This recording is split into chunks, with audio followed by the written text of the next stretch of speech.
Okay lang, sir, videohan ko. Sige lang. Okay lang, sige. Sila guys yung mga authorized person na pinadala sa amin para maglinis ng aircon. Simula talaga kasi nung mabili namin to, hindi pa talaga namin siya napalinisan. So, tsaka parang yung ano niya, yung hangin na ibinubuga niya, parang medyo mainit na. Hindi na siya sobrang kalamigan talaga gaya nung pagkabili namin. Kaya ngayon, nag-decide talaga kami na palinisan na siya. Daming dumi, oh. Putik na ba ganyan, sir? Oh? Bali, ito pala ang makikita mo kapag tinanggal mo yung case ng aircon. Yan ang nasa loob niya. Sulit to pag nalinis to ngayon. Malamig ulit na. Oo, kaya sulit siya kasi parang ano na. Grabe na talaga ang dumi, oh. Parang 2020. After 21 siguro. Siguro.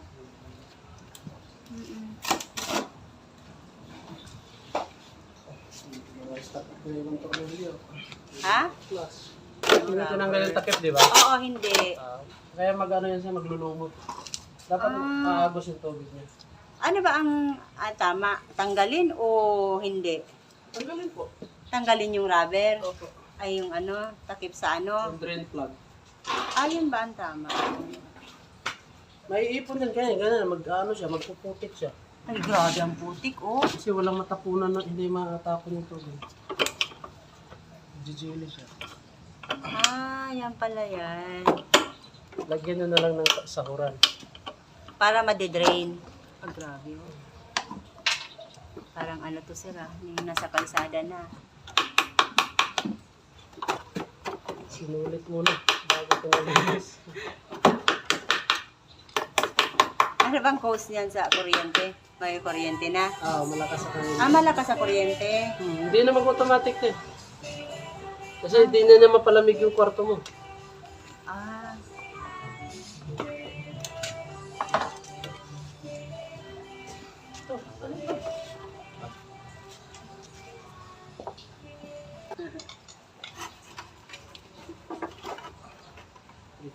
Ayan, ang grabe. Kalawang na din, sir, pala, oh. Oh? Ano yan, no? Ah, so, dapat pala talaga tanggalin yung tubig. Tagalin naman talaga yung tubig yan. Kasi simula nung binili siya, hindi naman tinanggal. Hindi niya tinagal. Yan, no? Kasarado pa rin.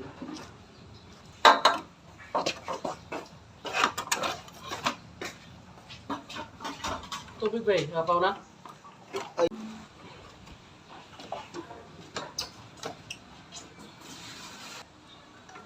Kaya pala kahit naka 20 na extension wire. Ay, ito extension wire.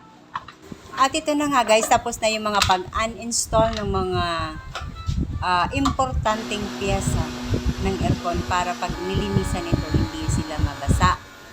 So sa susunod na video, papakita ko naman kung paano ang tamang paglinis ng aircon.